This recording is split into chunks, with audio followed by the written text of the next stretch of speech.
जय हिंद बालको, कैसे हैं आप लोग। आप लोग का वेलकम है, स्वागत है हमारी क्लास में। पिछले जो 2 लेक्चर हमने आपके केमिस्ट्री पेपर का सलूशन नीट 2020 का जो दिया, जिसमें 29 क्वेश्चंस हमने कवर किए, आपने निश्चित तौर पे उनको देखा होगा, पूरा एंजॉय किया होगा, क्योंकि हम लोगों ने हर एक क्वेश्चन में सलूशन तो दिया, साथ में आपको ये भी बताया कि पर्टिकुलर क्वेश्चन कहाँ से आया है। उसमें मोस्टली क्वेश्चन आपके एनसीईआरटी की बुक के थे, तो हम लोगों ने इसको एक्सप्लेन करने के साथ साथ ये भी बताया कि पर्टिकुलर क्वेश्चन किस एनसीईआरटी 11 से आया कि 12 से आया, किस चैप्टर से आया, चैप्टर में किस टॉपिक से आया और किस टॉपिक में किस पेज नंबर पर उस क्वेश्चन का रेफरेंस दिया है। तो निश्चित तौर पे इसको देख करके आप लोगों को थोड़ा सा झटका लग रहा होगा कि अरे यार क्वेश्चन तो बड़ा ईजी था, बड़ा ही बेसिक जगह से आ गया और हमने इन बेसिक जगहों पे ध्यान नहीं दिया। जबकि जो हमारे बच्चे हैं, न्यू ACNI और शारदा क्लासेस के जो बच्चे हैं, उन लोगों ने प्रॉपर इन क्वेश्चंस को किया होगा, क्योंकि उनको 2 से 3 बार एनसीईआरटी रिवाइज कराया जाता है बनारस सेंटर पर। साथ ही साथ प्रॉपर नोट्स बनवाए जाते हैं, चीज़ों को सॉल्व कराया जाता है, ये देखा जाता है कि उन्होंने असाइनमेंट लगाए या नहीं लगाए, DPP लगाई या नहीं लगाई। साथ में जब सिलेबस ख़त्म हो जाता है तो कम से कम किताब पर ही, एनसीईआरटी की किताब पर ही 2 से 3 बार पूरा का पूरा सिलेबस रिवाइज कराया जाता है। साथ में आप सही से पढ़ रहे हैं या नहीं, बीच में हमारी केमिस्ट्री एनसीईआरटी टेस्ट सीरीज होती है, जिसमें बच्चों को बाकायदा अवार्ड दिया जाता है, 2-2, 2.5-2, 3-3 हज़ार रुपये का अवार्ड दिया जाता है, ताकि उन्होंने जो पढ़ा है, पेपर टीचर बनाता है, उसमें से एक एक क्वेश्चन, एक एक लाइन को पढ़ करके उसके बीच बीच से, ताकि आप उसको प्रॉपरली पढ़ लें। साथ ही साथ हम एक इन्वायरमेंट भी दे देते हैं बच्चों को कि नहीं भाई देखो सामने वाला पढ़ रहा है तो तुम क्यों नहीं पढ़ रहे हो। तो हमारे बच्चों ने तो निश्चित तौर पे पेपर अच्छा ही किया है। हाँ, आप लोग हैं, अब आप लोग के पास एक नया चांस है, एक नया मतलब आप कह रहे हैं कि ऑप्शन खुला है। चलिए, जो बीत गया वो बीत गया, अब हम लोग आगे की तरफ बढ़ेंगे, फिर से एक नई जोश के साथ, जुनून के साथ, एक रिदम के साथ फिर से चीज़ों को और प्लान्ड वे में तैयार करेंगे। अदर कोचिंगें अनप्लान्ड वे में पता नहीं कहाँ कहाँ का सिलेबस ला करके बच्चों को क्या क्या पढ़ाते रहते हैं, पूरा दिमाग में भर देते हैं, और जब ऐसे बच्चे पेपर रूम में जाते हैं तो 10, 15, 20 क्वेश्चन पाते हैं, तो निश्चित तौर पे उनका मोरल भी टूट जाता है, उम्मीद भी टूट जाती है। और उनकी ही उम्मीद नहीं टूटती, बल्कि उनके घर वालों की भी उम्मीद टूट जाती है कि ऐसे हमारे बच्चे अगर जाएंगे तो उनका सिलेक्शन नहीं होगा। आप सही जगह चुनिए, सही जगह पे आइए। हम लोग की क्लासेस में पहले आकर के आप देखिए, समझिए, माइंड सेट होता है तो उसके बाद तैयारी करिए। और बीच बीच में जो सिलेक्टेड स्टूडेंट हैं वो भी आएंगे, आपको बताएंगे कि हम लोग कहाँ पे थे, कहाँ पहुँचे और सर लोगों ने क्या हेल्प की। चलिए, तो लास्ट के 2 लेक्चर में हमने नीट 2020 केमिस्ट्री के पेपर के 29 क्वेश्चंस को डिस्कस किया था। अब रिमेनिंग जो आपके 16 क्वेश्चन हैं वो हम लोग अब डिस्कस करेंगे इस लेक्चर में। तो उम्मीद करता हूं कि अब आप लोग तैयार हो गए होंगे, मेंटली प्रिपेयर हो गए होंगे चीज़ों को देखने के लिए उसी पैटर्न पर, पहले क्वेश्चन, फिर सलूशन, फिर वो एनसीईआरटी के किस बुक से है, किस चैप्टर से है, किस टॉपिक से है और किस पेज नंबर पर है, ये सारी चीज़ें चेक करते हुए चलेंगे। मैं doctor Amit Kumar Pandey, HOD of chemistry from new ACNI and Sharda classes, again इस लेक्चर को डिलीवर करूंगा। चलें शुरू करें बाल को, चलिए स्टार्ट करते हैं। अब जो क्वेश्चन आपकी स्क्रीन पर है, ये F3 कोड का 30वें नंबर का क्वेश्चन है, या आप कह सकते हैं केमिस्ट्री वाले पोर्शन में ये 30वां क्वेश्चन है हमारा। तो यहाँ क्वेश्चन ये पूछा हुआ है कि आइडेंटिफाई द इनकरेक्ट स्टेटमेंट। ठीक है, गलत स्टेटमेंट को आप आइडेंटिफाई करिए। ये सवाल भी आपको लग रहा होगा कि कहाँ से आया है। ये भी आपकी एनसीईआरटी बुक का है, 12th क्लास की जो फर्स्ट बुक एनसीईआरटी की है, उसमें transitional element and there compound D and F block करके चैप्टर है। उसमें ये सीधे सीधे 2 टॉपिक को मिला करके बनाया गया, बल्कि 2 क्या 3 टॉपिक कहा जाए। पहला टॉपिक है इंटरस्टिशियल कंपाउंड, दूसरा टॉपिक है आपका जो है कैटालिटिक एक्टिविटी, तीसरा टॉपिक जो है वो है ये दोनों कंपाउंड दिए गए हैं वहाँ पे, और चौथा टॉपिक इसका जो रिड्यूसिंग पावर है।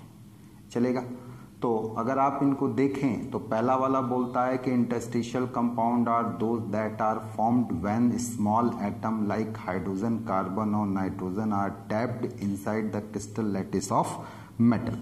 तो ये आपको 12th क्लास की एनसीईआरटी में D and F block compound में या D and F block element में ये स्टेटमेंट किस पेज नंबर पर मिल जाएगा? ये पेज नंबर आपको 223 पर मिल जाएगा। किस टॉपिक में? Formation of interstitial compound. आप ये देख सकते हैं यहाँ पे, ये सीधे ये स्टेटमेंट यहाँ से उठाया गया। चलेगा। Interstitial compound are those which are formed when small atom like hydrogen, carbon और nitrogen are trapped inside the crystal lattice of metals. सीधे ये लाइन ही उठा ली गई। तो ये पहला तो सही है आपका, जबकि आपको क्या चूज करना है? इनकरेक्ट पोर्शन चूज करना है। अब अगर आप सेकंड ऑप्शन में आए तो यहाँ कह रहा the oxidation state of chromium in chromate and dichromate are not the same. तो अब आप देखेंगे ये क्रोमेट और डाइक्रोमेट दोनों ही आपको पेज नंबर 225 पर इसी जगह पे मिल जाता है। ये 225 पर आपको ये मिल जाता है। और जब आप इसका ऑक्सीडेशन नंबर निकालेंगे, चाहे अपने बेसिक कंसेप्ट से या इस पेज पर देखेंगे, तो दोनों जगह पे +6 आता है। तो इसने लिखा है आर नॉट सेम, जबकि एक्चुअल में क्या है आपका? सेम है। तो यहाँ ये स्टेटमेंट क्या हो गया आपका? इनकरेक्ट हो गया according to language of question. तीसरा जो कह रहा है कि chromium +2 is a stronger reducing agent than Fe+2 in water. तो ये सीधा सीधा आप ये कह सकते हैं, इसकी रिड्यूसिंग पावर को लेकर के सीधा सीधा एक क्वेश्चन दिया हुआ इन टेक्स्ट में। देखिए, which is a stronger reducing agent? Chromium +2 और Fe+2 एंड वाई मिला।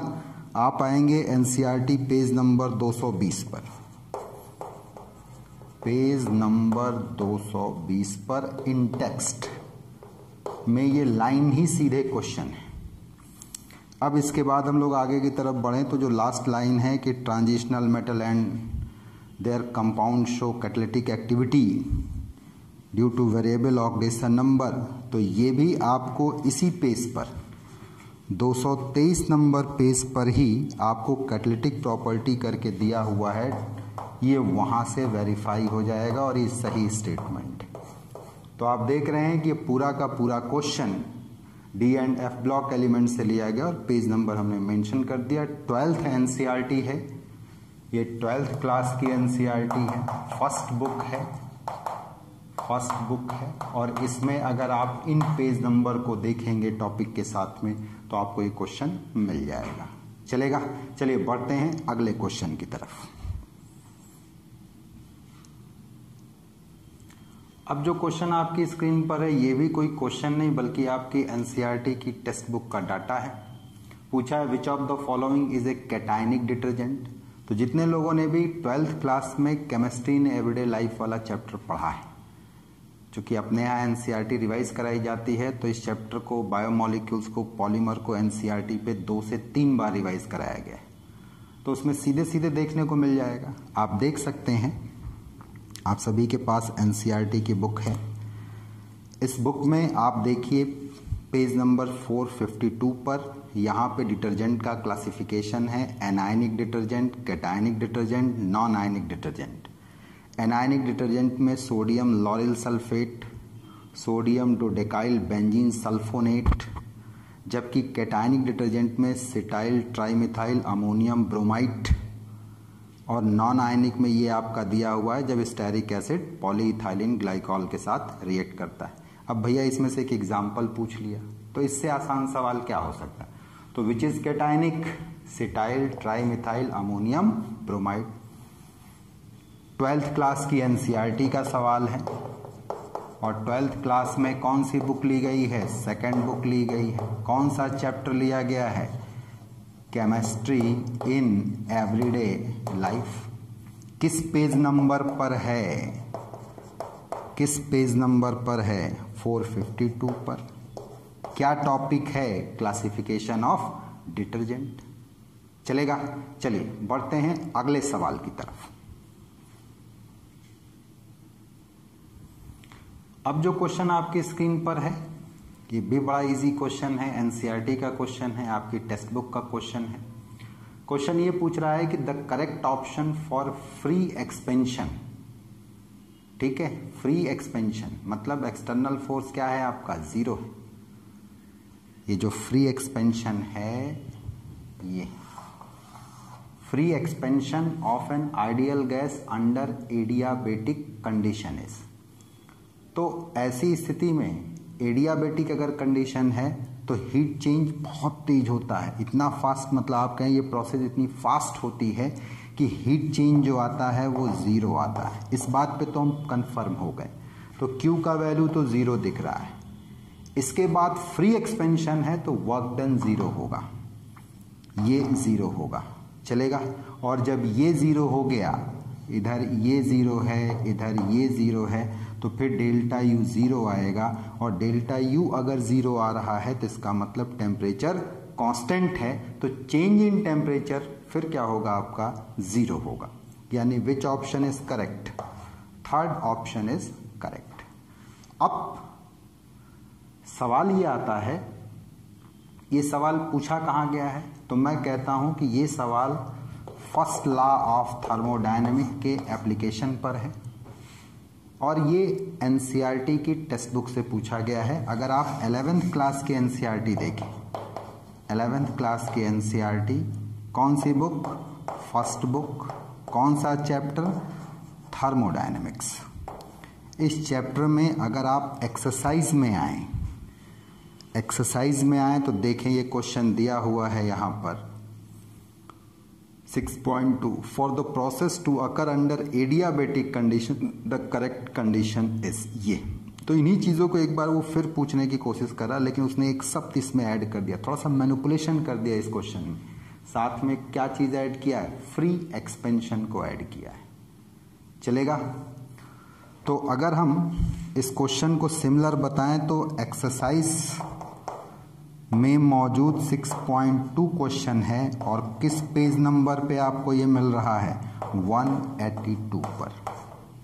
लेकिन एग्जैक्टली ये एक्सरसाइज का 6.2 नंबर क्वेश्चन नहीं, बल्कि उसमें मैनिपुलेटेड क्वेश्चन है। तो जब मैं अपनी एनसीईआरटी टेस्ट सीरीज में इसके क्वेश्चन को मैनिपुलेट करता हूं तो बच्चे खिसिया जाते हैं, कहते हैं अरे सर इतना टफ क्वेश्चन एनसीईआरटी से कैसे बन सकता है। मैंने कहा वो मैनिपुलेट कर सकता है, इतना अधिकार उसके पास में है कि वो क्वेश्चंस को मैनिपुलेट कर सकता है अपनी अकॉर्डिंग, अपने ऊपर मौजूद प्रेशर के अकॉर्डिंग कि क्वेश्चन को टफ करना है कि इजी करना है। लेकिन एक बात तय है कि वो बेस तो एनसीईआरटी से ही बनाएगा, वो जो बेसिक चीजें पकड़ेगा वो एनसीईआरटी की बुक से ही पकड़ेगा। चलिए अगले क्वेश्चन पर आते हैं।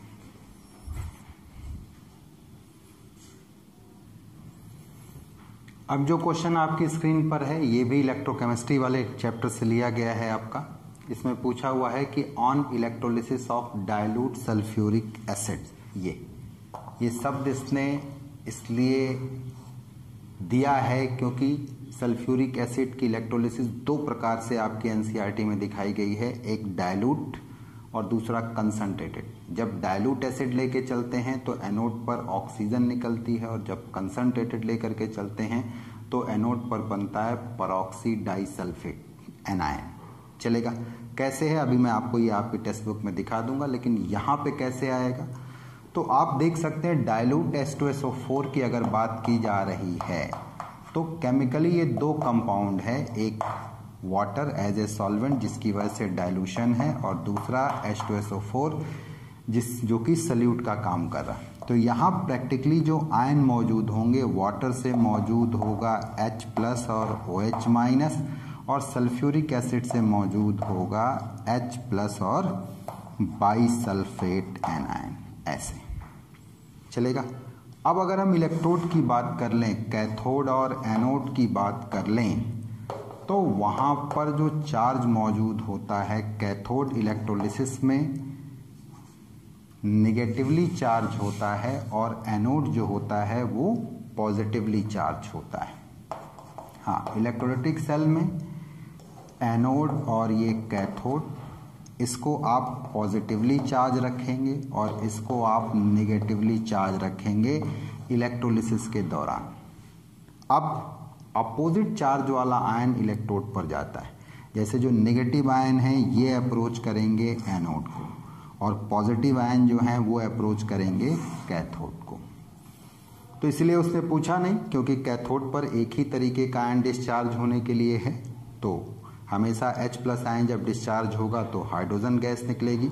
लेकिन एनोड पर दो तरीके के आयन डिस्चार्ज होने के लिए, तो आपने पढ़ा होगा लीस्ट डिस्चार्ज पोटेंशियल थ्योरी, और ये थ्योरी ये कहती है कि अगर एक से अधिक आयन डिस्चार्ज होने के लिए इलेक्ट्रोड पर मौजूद है तो वो पहले डिस्चार्ज होता है जिसका कि डिस्चार्ज पोटेंशियल कम होता है।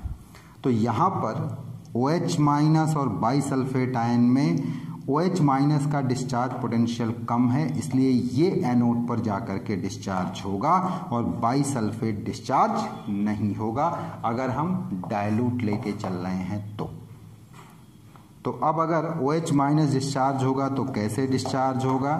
4 OH- आयन एनोड पर जाएंगे जो कि पॉजिटिवली चार्ज है, मतलब इलेक्ट्रॉन डेफिशिएंट, नेगेटिवली चार्ज का मतलब इलेक्ट्रॉन रिच। तो ये अपने इलेक्ट्रॉन एनोड को देगा और 4 OH फ्री रेडिकल बनाएगा जो कि डिकम्पोज होकर के वाटर और कौन सी गैस देंगे? ऑक्सीजन गैस देंगे। सो सवाल का आंसर कौन सी गैस होगा? ऑक्सीजन गैस होगा। पर याद रहे, यही अगर कंसंट्रेटेड सल्फ्यूरिक एसिड होता तब डिस्चार्ज कौन होता? बाइसल्फेट आयन डिस्चार्ज होता और बनने वाला जो प्रोडक्ट होता परऑक्सीड डाइसल्फेट आयन होता। चलेगा। अब ये चीज़ आपको मैं आपकी एनसीईआरटी की बुक में दिखा दूं, आपको लग रहा होगा कि पता नहीं कहाँ से पूछा हुआ है। बिल्कुल नहीं, आप देख सकते हैं इलेक्ट्रोकेमिस्ट्री वाला चैप्टर 12th क्लास की एनसीईआरटी में इलेक्ट्रोलिसिस करके टॉपिक है आपका यहाँ पे, प्रोडक्ट ऑफ इलेक्ट्रोलिसिस। इसमें जब आप पेज नंबर 85 पर आते हैं तो यहाँ से एक लाइन लिखी हुई है, during the electrolysis of sulphuric acid the following process are possible at the anode. सवाल में भी एनोड पर ही पूछा। एनोड वाटर ऑक्सीजन दे रहा है और ये इसी तरीके से एक दूसरी रिएक्शन भी लिखी हुई है जिसमें कि सल्फेट आयन को परऑक्सीड डाइसल्फेट आयन में बदला गया और नीचे एक स्टेटमेंट दिया गया है कि फॉर डाइल्यूट सल्फ्यूरिक एसिड पिछली reaction is preferred but at higher concentration of sulphuric acid ये वाली रिएक्शन इसके आपका प्रेफर्ड। चल जाएगा? बोलो भाई, कर लोगे? कोई दिक्कत? हाँ, अब अगर आपको इसका पेज नंबर जानना है तो वो मैं जरूर मेंशन कर दूं यहाँ पर। कौन सी बुक है? 12th क्लास की एनसीईआरटी फर्स्ट बुक। कौन सा चैप्टर? इलेक्ट्रोकेमिस्ट्री। कौन सा topic? Determination of product of electrolysis. कौन सा पेज नंबर? बोलो भाई। 85, 86। ये आप चेक कर सकते हैं, आप देख सकते हैं। चलेगा? बढ़ते हैं अगले सवाल की तरफ।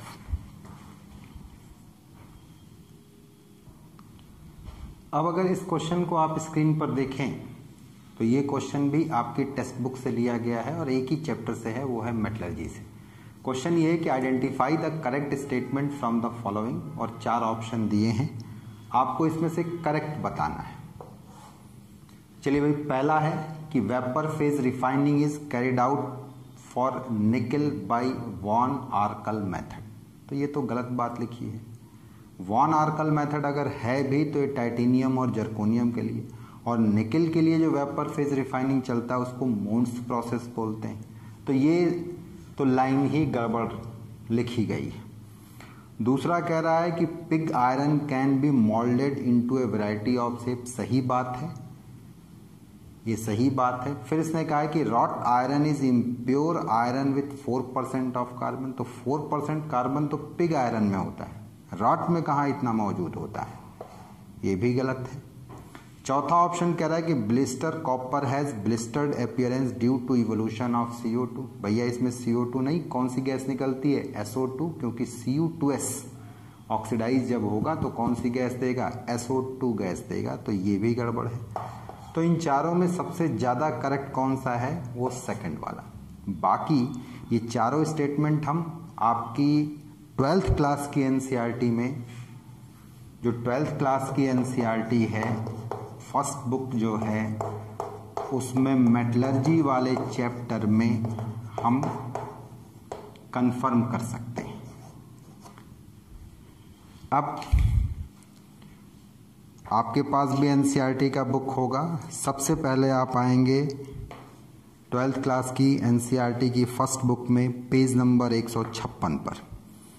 पेज नंबर 156 पे आप यहाँ पढ़ सकते हैं, आयरन वाले में दिया हुआ है कि the iron obtained from the blast furnace contain about 4% carbon and many more other impurities. This is known as pig iron and cast into variety of shape.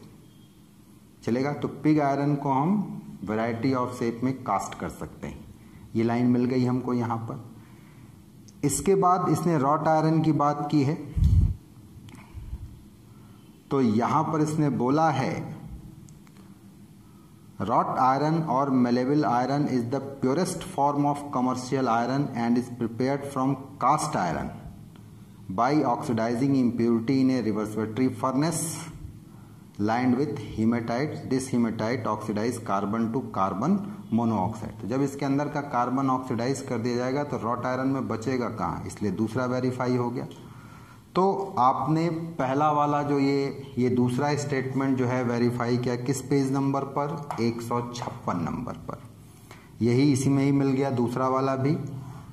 दूसरा और तीसरा दोनों ऑप्शन पेज नंबर 156 पे आपको मिल जा रहे हैं। इसी तरीके से अब अगर आप थोड़ा आगे की तरफ बढ़िए पेज नंबर 157 पर, तो यहाँ आपको ये लाइन स्पष्ट लिखी हुई मिल जाती है कि the solidified copper obtained has a blistered appearance due to the evolution of SO2 and so it is called as blister copper. तो ये 157 नंबर पेज पर ये चौथी वाली लाइन है, 157 पेज नंबर पर।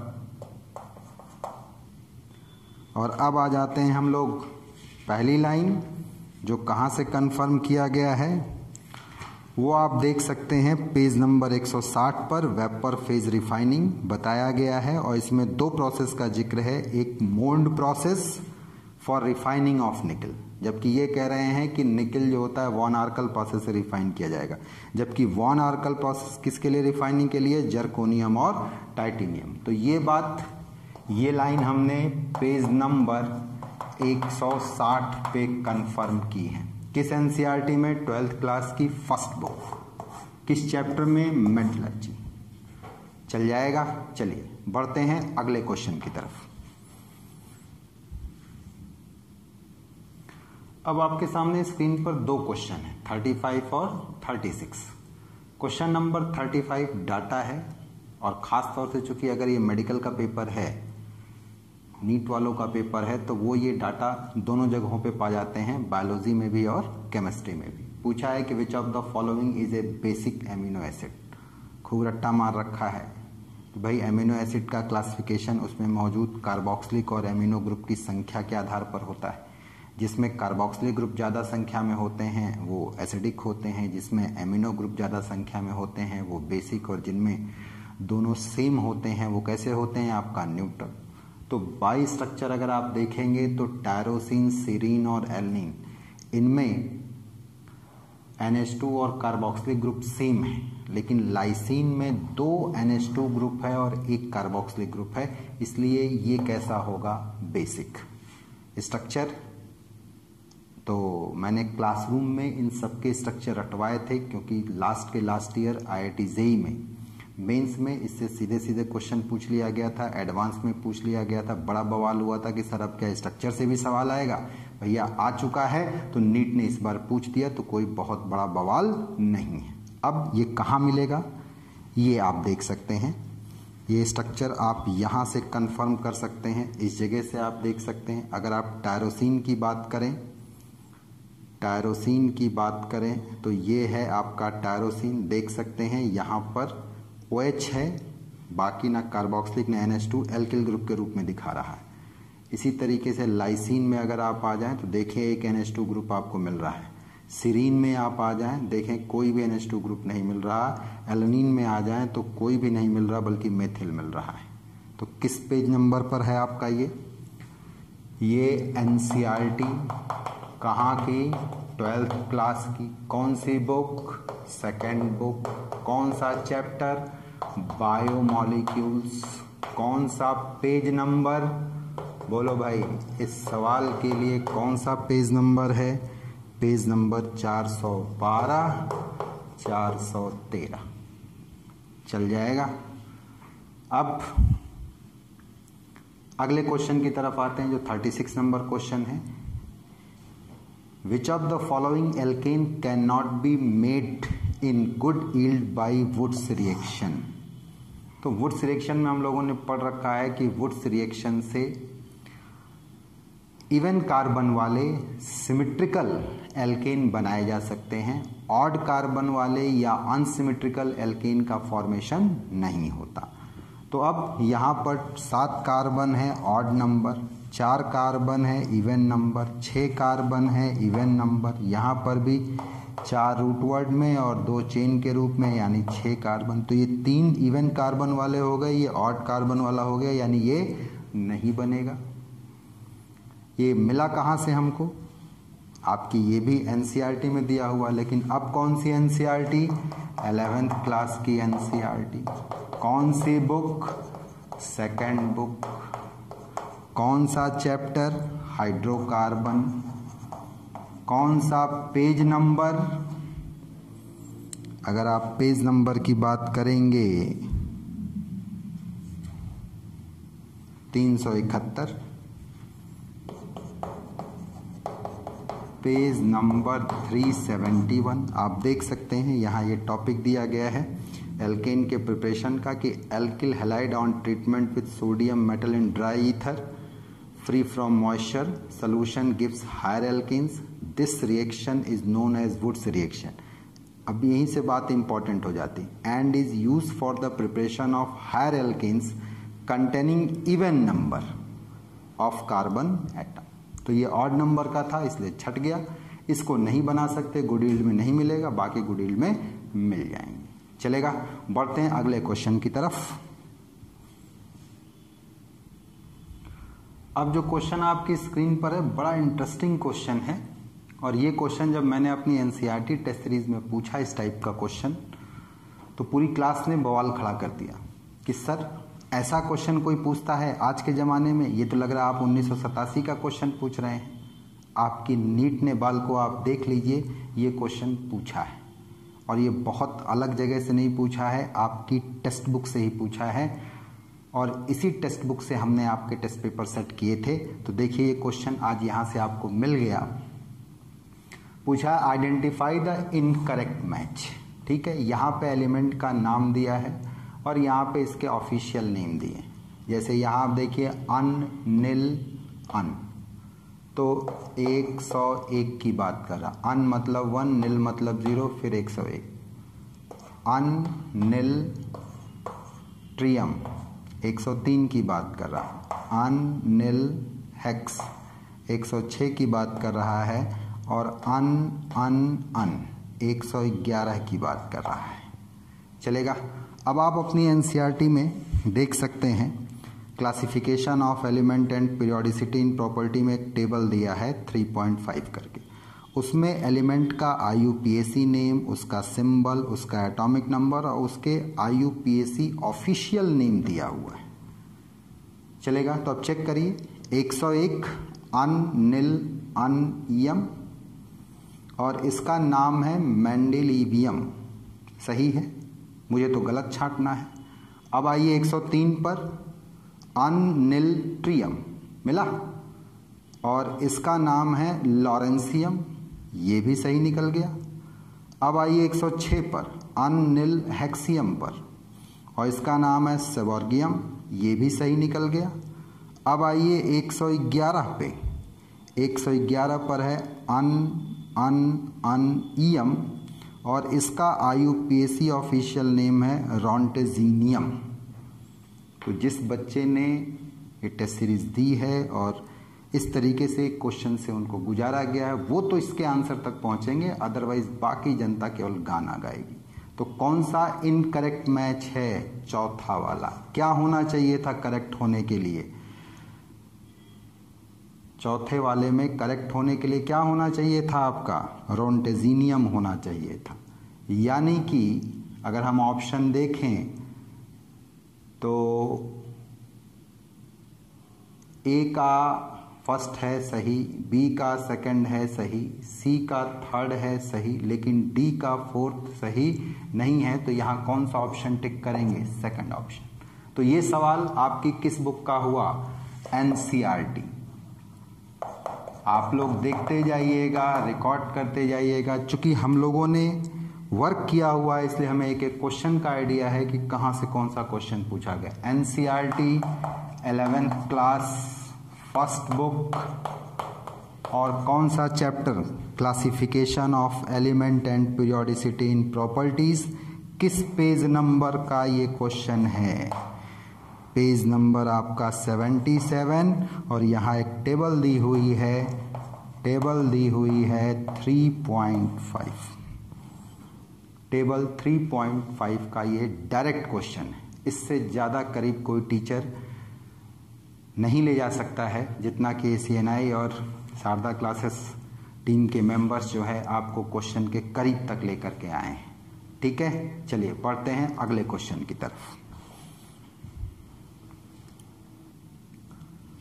चलिए बालको, अब जो क्वेश्चन आपकी स्क्रीन पर है ये बड़ा इंटरेस्टिंग और इससे बहुत टफ क्वेश्चन आप लोगों ने एलिमिनेशन में पढ़े होंगे, बट ये बेसिक सी बातें इसने उठा करके पूछ लिया है कि elimination reaction of 2 bromopentane to form pent 2 ene is pentane CH3 CH2 CH2 CH CH3 2 bromopentane ये, और इसका इसने एलिमिनेशन करा करके बनाया है पेंट 2 इन CH3 CH2 CH CH CH3 ये कंपाउंड बनाया है। तो ये रिएक्शन तो बहुत अच्छा एग्जाम्पल है किसका? बीटा एलिमिनेशन का। क्यों बीटा एलिमिनेशन का एग्जाम्पल है?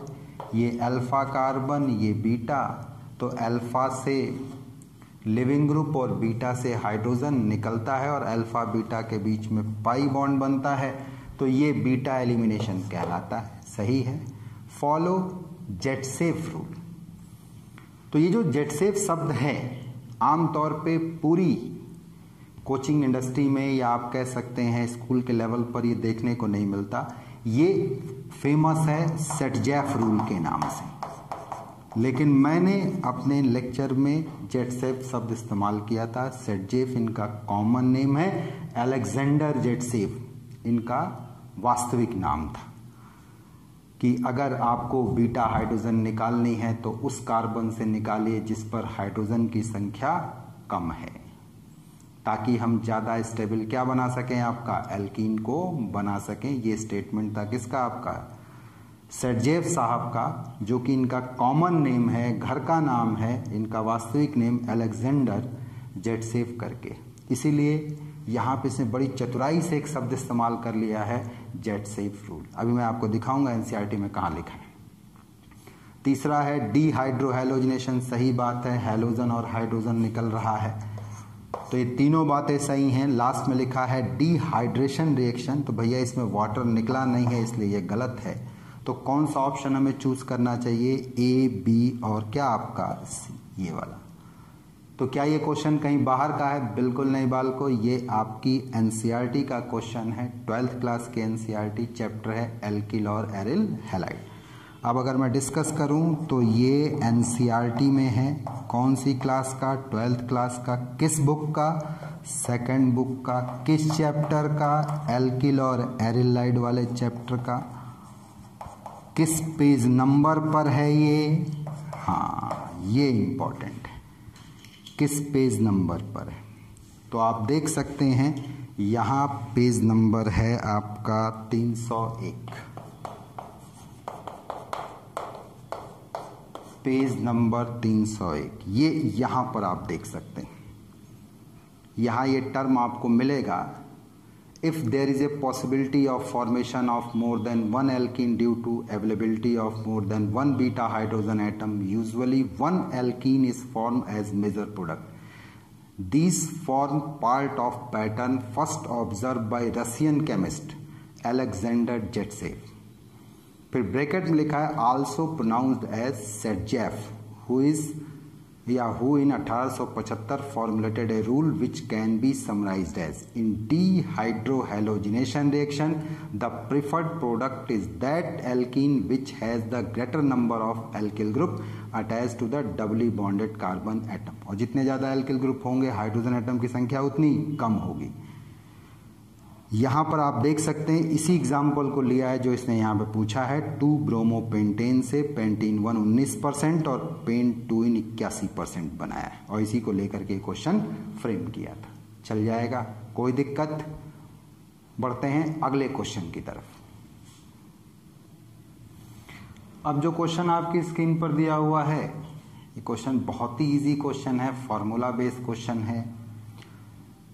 इसको कई तरीके से आप लगा सकते हैं। इसने पूछा है कि नंबर ऑफ फैराडेज बताइए जो कि चाहिए required to produce 20 gram of calcium from molten calcium chloride. तो फैराडे फर्स्ट लॉ क्या कहता है कि जो भी मास डिपॉजिट डिसॉल्व या इवॉल्व होता है किसी इलेक्ट्रोड पर वो पास किए गए चार्ज के डायरेक्टली प्रोपोर्शनल होता है और प्रोपोर्शनलिटी साइन हटाते हैं तो एक कांस्टेंट आता है जिसे कहते हैं इलेक्ट्रोकेमिकल इक्विवेलेंट। ये इलेक्ट्रोकेमिकल इक्विवेलेंट क्या होता है?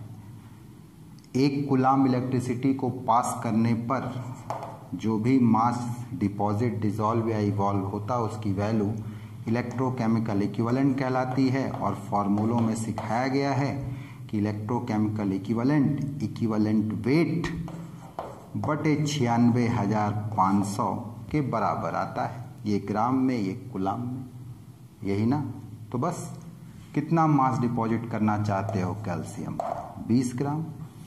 और कैल्शियम जब कैल्शियम आयन की शक्ल में होगा तो इसका इक्विवेलेंट मास कितना निकल करके आएगा?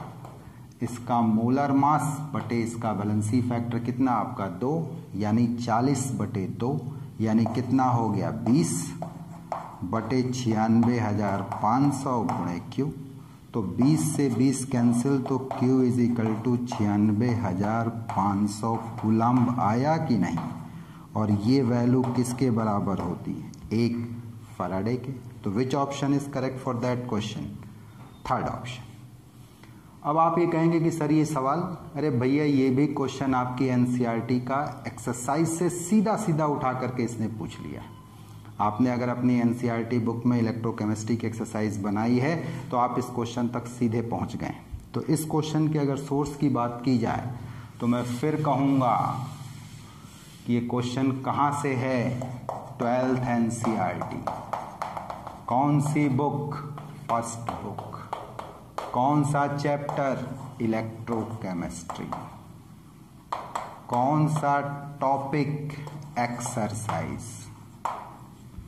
चलेगा? तो मैं बता दूं आपको, आप देख सकते हैं एक्सरसाइज में क्वेश्चन नंबर आपका है 3.13 में पार्ट 1 क्वेश्चन है और इसी को ऑब्जेक्टिव बना करके पूछ लिया गया है। आप देख सकते हैं ये यहाँ पर, how much electricity in terms of Faraday is required to produce 20 gram of calcium from molten calcium chloride. चलेगा? किस पेज नंबर पे है?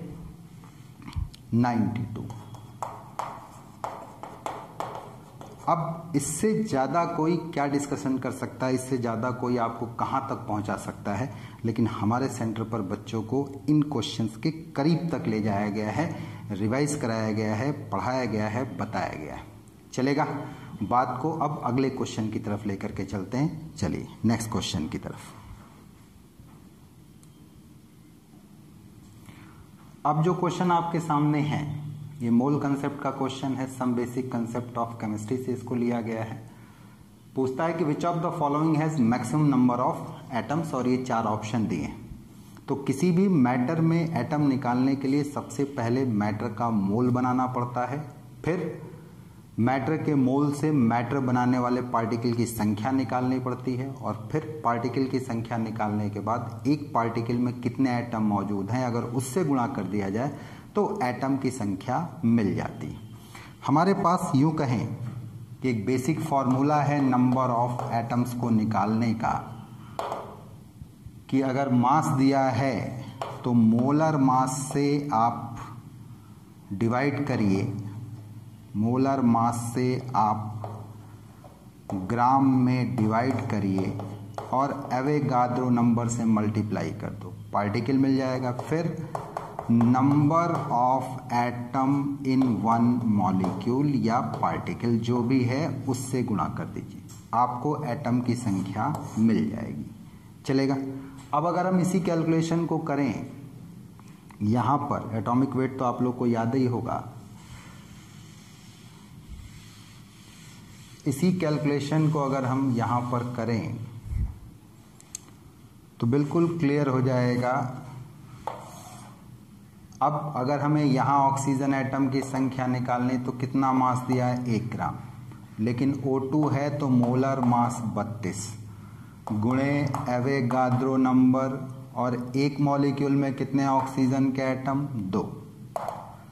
लिथियम में निकालना हो तो 1 और इसका मोलर मास कितना दिया है 7 गुणे एवोगाड्रो नंबर गुणे 1। सिल्वर मेटल है 1/108 गुणे एवोगाड्रो नंबर गुणे 1। मैग्नीशियम भी मेटल है 1/24 गुणे एवोगाड्रो नंबर गुणे 1। चलेगा। तो जिस केस में अब अगर हम लोग को कंपेयर करना है कि मैक्सिमम नंबर कहाँ पर है तो कोई भी एक फैक्टर सेम कर लीजिए। यहाँ डाटा आ गया Avogadro number by 16, Avogadro number by 7, Avogadro number by 108 और एवोगाड्रो नंबर बाई 24। तो जिस केस में डिनोमिनेटर छोटा होगा वो वैल्यू बड़ी होगी। तो किस केस में सबसे ज़्यादा एटम आपको दिख रहे हैं? लिथियम के केस में, सेकंड ऑप्शन के केस में। और किस में सबसे कम दिख रहे हैं? सिल्वर के केस में। और एटम का डिक्रीजिंग ऑर्डर क्या बनेगा?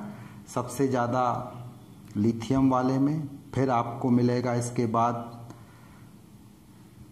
ऑक्सीजन में, फिर इसके बाद मिलेगा आपको मैग्नीशियम में और सबसे कम किस में मिलेगा? सिल्वर में। तो ऐसे सवाल आप बना सकते हैं। तो क्या ये क्वेश्चन बाहर का है? बिल्कुल नहीं भैया, ये भी आपकी एनसीईआरटी का क्वेश्चन है और डायरेक्टली ये क्वेश्चन एक्सरसाइज में दिया है। आप 11th क्लास की एनसीईआरटी उठाएंगे, फर्स्ट बुक, इसमें सबसे पहला ही चैप्टर है some basic concept of chemistry. इसमें आप एक्सरसाइज में आइए और किस क्वेश्चन को चेक कर लीजिए। आप एक्सरसाइज में आकर के 1.28 एक्सरसाइज में 1.28 नंबर क्वेश्चन को आप चेक करिए। चलेगा। 1.28 को किस पेज नंबर पर? पेज नंबर है आपका 24। 1.28 क्वेश्चन, ये एग्जैक्टली वही क्वेश्चन है, बस 2 डाटा इसने बदला है, एलिमेंट बस केवल बदला है, बाकी सब कुछ है। यहाँ इसने ऑक्सीजन यूज किया है, वहाँ क्लोरीन लिया है, बाकी और कोई चेंज नहीं किया है। कर लेंगे। चलिए बढ़ते हैं अगले क्वेश्चन की तरफ। अब जो क्वेश्चन आपके सामने है इस क्वेश्चन को भी देखिए। फॉर द रिएक्शन जिसमें 2 क्लोरीन एटम गैस फेज में क्लोरीन मॉलिक्यूल में कन्वर्ट हो रहे हैं तो करेक्ट ऑप्शन डिमांड कर रहा। तो एक बात बताओ, अगर डेल्टा H और डेल्टा S की बात की जाए रिएक्शन में, तो यहाँ क्लोरीन एटम जब क्लोरीन मॉलिक्यूल में कन्वर्ट हो रहे हैं तो बॉन्ड बन रहा है और बॉन्ड बनेगा तो एनर्जी रिलीज करेगी, यानी डेल्टा H किस साइन के साथ लिखा जाएगा? नेगेटिव। तो डेल्टा H 0 से कम हुआ कि नहीं? साथ ही साथ 2 एटम मिलकर के एक मॉलिक्यूल बना रहे हैं, यानी कि नंबर ऑफ पार्टिकल मीडियम में घट रहा है और नंबर ऑफ पार्टिकल अगर मीडियम में घटेगा तो एंट्रोपी चेंज घट जाएगा। तो कौन सा ऑप्शन सही है? सेकंड वाला। तो क्या ये क्वेश्चन आपका बाहर का है? बिल्कुल नहीं, ये भी एनसीईआरटी की एक्सरसाइज में दिया हुआ क्वेश्चन है। कहाँ मिलेगा आपको ये आप 11th क्लास की एनसीईआरटी लेंगे, फर्स्ट बुक, पहली बुक, कौन सा चैप्टर, थर्मोडायनेमिक्स करके जो चैप्टर दिया है, उस चैप्टर में आप एक्सरसाइज में आएंगे। और जब आप एक्सरसाइज में आएंगे तो आप आइए सीधे क्वेश्चन नंबर 6.18 ये आपकी आंखें खुली रह जाएंगी कि एग्जैक्टली यही क्वेश्चन पूछा है। आप देख सकते हैं, for the reaction to chlorine atom, chlorine molecule में कन्वर्ट हुआ है, तो पूछता है what are the sign of delta H and delta S. बस उसी को ऑप्शन बना करके रख दिया। किस पेज नंबर पर? 183 पर, पेज नंबर 183 पर कर लेंगे, कोई दिक्कत?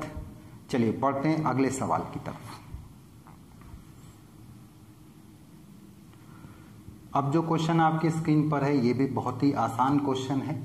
यहाँ पर दिया हुआ है कि what is the change in oxidation number of carbon in the following reaction. Methane का क्लोरीनेशन करा करके कार्बन टेट्राक्लोराइड बनाया और साथ में 4HCl। तो ये आप निकालना ऑक्सीडेशन नंबर जानते हैं। यहाँ पर माना कि x करके निकालेंगे तो कितना आ जाएगा? -4। ये 0 हाइड्रोजन का कितना आ जाएगा? पर हाइड्रोजन +1 होगा। यहाँ कार्बन का कितना हो जाएगा? +4 हो जाएगा। कैसे +4? जिसका निकालना है x, हैलोजन का -1, 4 का -4 = 0, तो x = +4। यहाँ हैलोजन का कितना है? -1, हाइड्रोजन का कितना? +1, क्लोरीन का कितना? -1 हुआ। तो अब कार्बन के ऑक्सीडेशन नंबर में रिएक्टेंट से प्रोडक्ट में जाने पर चेंज क्या हुआ? -4 to +4। And which option is correct? First option. तो क्या ये क्वेश्चन कहीं बाहर का आया है? बिल्कुल नहीं, ये क्वेश्चन भी आपकी एनसीईआरटी का है। कौन सी एनसीईआरटी? 11th क्लास की एनसीईआरटी। 11th क्लास की एनसीईआरटी पार्ट 2, दूसरी किताब, सेकेंड बुक। किस चैप्टर से? Redox reaction. किस पेज नंबर पे? 259 259 पर। आप देख सकते हैं यहाँ ऑक्सीडेशन नंबर करके एक टॉपिक है और उसमें सीधे ये क्वेश्चन आपको देखने के लिए इक्वेशन मिल गया है। आप देखिए 8.23 इक्वेशन है जिसमें मीथेन क्लोरीन के साथ ये बना रहा है और यहाँ इनके ऊपर इनकी ऑक्सीडेशन स्टेट को मेंशन किया गया है। बोलो भाई, कर लोगे? तो इस तरीके से जितने महत्वपूर्ण क्वेश्चन थे आपके नीट वाले, बाकी थ्योरेटिकल क्वेश्चन है वो भी आपके एनसीईआरटी से हैं। तो जितने महत्वपूर्ण क्वेश्चन थे जो आपको लग रहे थे कि नहीं ये कहीं दूसरी जगह से आए हैं, हम लोगों ने इतना बड़ा बड़ा पढ़ा लेकिन इतनी छोटी छोटी बातें मिस कर दी, तो वो सारे क्वेश्चन मैंने बाकायदा हर एक क्वेश्चन को ये बताया है कि एनसीईआरटी के किस चैप्टर से, किस टॉपिक से, किस पेज नंबर पर ये क्वेश्चन रहा है। और लगभग आप देख रहे हैं कि पूरा का पूरा पेपर ही आपकी टेक्स्ट बुक से लिया गया। पूरे बनारस में new ACNI and Sharda classes centre ऐसा सेंटर है जिस पर कि जो आपकी एनसीईआरटी की बुक है उसको 2 से 3 बार आफ्टर एग्ज़ाम 3 से 4 बार रिवाइज कराया जाता है। साथ ही साथ जब बैचेस चल रहे होते हैं तो चैप्टर्स जो होता है एक एक चैप्टर ख़त्म होता जाता है, साथ में एनसीईआरटी की प्रॉब्लम और उसकी एक्सरसाइज कराई जाती है। और अगर थ्योरेटिकल पोर्शन है तो बाकायदा रीडिंग कराया जाता है, चाहे वो टेबल वाला पार्ट रहा हो, इंडेक्स वाला पार्ट रहा हो, सब्जेक्ट वाला पार्ट रहा हो, सारे पार्ट कवर किए जाते हैं। अब जैसा कि गवर्नमेंट ने भी करीब करीब कहा है कि 21 सितंबर के बाद से सेंटर्स पर आप बच्चे आ सकते हैं अपने डाउट वगैरह के लिए। मोस्ट प्रोबेबली अक्टूबर में ऑफलाइन क्लासेस स्टार्ट हो जाएंगी। तो जो भी है, जैसा भी रिजल्ट है, इस समय परेशान नहीं होना है। अगर पॉजिटिव में रिजल्ट जा रहा है तो बहुत अच्छा, और अगर रिजल्ट नेगेटिव में जा रहा है तो ज़्यादा देर करने की ज़रूरत नहीं है, क्योंकि मई में फिर एग्ज़ाम होगा। आपके पास समय पहले से ही कम हो चुका है। तो आप जल्द से जल्द हमारे ऑफलाइन सेंटर पे संपर्क कर लीजिएगा और निकाल करके अपने बैचेस में एनरोल होना चालू कर दीजिए, ताकि आपका मार्च तक हम पूरा सिलेबस खत्म कर लें और साथ के 2 महीने में फिर ये एनसीईआरटी 2 से 3 बार 4 बार आपकी रिवाइज करा दी जाए, ताकि आप पेपर रूम में एग्जामिनेशन हॉल में अपने 45 के 45 क्वेश्चन करके आ पाएँ। चलेगा? बोलो बालको, कोई दिक्कत? हाँ, हमारा कॉन्फिडेंस बढ़ाने के लिए लाइक करें, शेयर करें, सब्सक्राइब करें। अगर किसी तरीके का कोई प्रॉब्लम है तो ज़रूर जिस भी माध्यम से आप हमसे जुड़े हुए हैं उससे इंडिकेट करें, हम उस प्रॉब्लम को रिमूव करने की कोशिश करेंगे। चलेगा?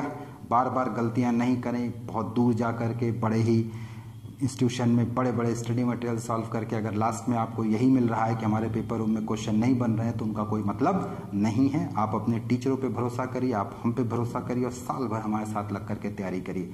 New ACNI and Sharda class centre आपका वेलकम करता है, आपका स्वागत करता है अगली फाइट के लिए। ठीक है? अपने को डिप्रेशन में नहीं डालना है, क्योंकि जब तक आपका सिलेक्शन नहीं होगा तब तक आपकी ये फाइट खत्म नहीं होगी। ठीक है जी? चलिए आज इतना ही रखते हैं। जय हिंद बालको।